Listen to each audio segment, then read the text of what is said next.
15ನೆಯ ಶತಮಾನದಲ್ಲಿ ಕನ್ನಡದ ಆಡುಭಾಷೆಯನ್ನು ಭಕ್ತಿಯ ನೆಲೆಯಲ್ಲಿ ಹೊಂದಿಸಿಕೊಂಡು ಆಧ್ಯಾತ್ಮಿಕದ ತತ್ವಶಾಸ್ತ್ರವು ಜನಸಾಮಾನ್ಯರನ್ನು ಸಂಗೀತದ ಮೂಲಕ ಮುಟ್ಟುವಂತೆ ಮಾಡಿದ್ದು ದಾಸಶ್ರೇಷ್ಠ ಪುರಂದರದಾಸರು. ದಾಸ ಸಾಹಿತ್ಯದ ಕಡಲು, ಸಂಗೀತ ಪಿತಾಮಹ, ವ್ಯಾಸರಾಯರ ಶಿಷ್ಯರು. ಈ ದಿನಚರಿ ಪುರಂದರದಾಸರ ದೊಡ್ಡಮಳೂರಿನ ಯಾತ್ರಾ ಕಾರ್ಯಕ್ರಮ.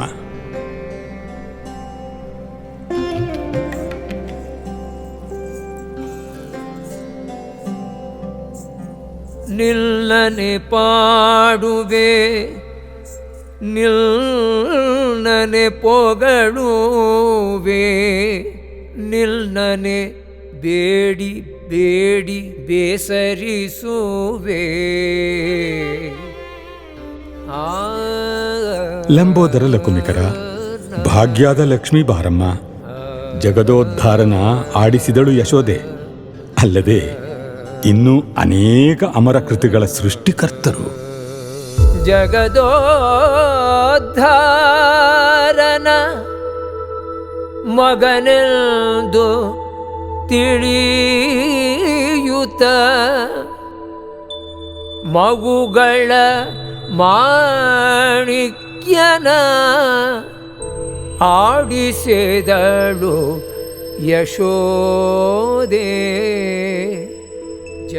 ಪುರಂದರದಾಸರು ಸಂಪತ್ತು ವೈಭೋಗಗಳ ಅಪೇಕ್ಷಕರಲ್ಲ, ನವಕೋಟಿ ನಾರಾಯಣರಾಗಿದ್ದವರು. ಇದ್ದುದನ್ನೇ ತ್ಯಜಿಸಿ ಬಂದವರು. ಪ್ರತಿಯೊಂದು ಅಕ್ಕಿಯ ಕಾಳು ಜಪಮಾಲೆಯ ಒಂದು ಮಣಿ ಅವರಿಗೆ. ಹಾಲು ತುಪ್ಪ, ಪ್ರತಿ ಹನಿ ನೀರು ಎಲ್ಲವೂ ಭಗವಂತನ ಪ್ರಸಾದ. ಭಜನೆಯಿಂದ ಸುಖ ಕೆಲವರಿಗೆ, ದೊಡ್ಡವರಿಗೆ ಭಜನೆಯೇ ಸುಖ. ಪುರಂದರದಾಸರ ಜೀವನ ಸಂಕೀರ್ತನೆಯ ಲಹರಿ, ಭಕ್ತಿಯ ಪ್ರೇರಣೆ, ಜ್ಞಾನದ ದೀವಿಗೆ. ದೈವಕ್ಕಾಗಿ ಮಾನವಾತ್ಮವು ಪ್ರೀತಿ ಭಕ್ತಿಗಳಿಂದ ಅನ್ವೇಷಿಸುವ ಶಾಶ್ವತ ಶಕ್ತಿ.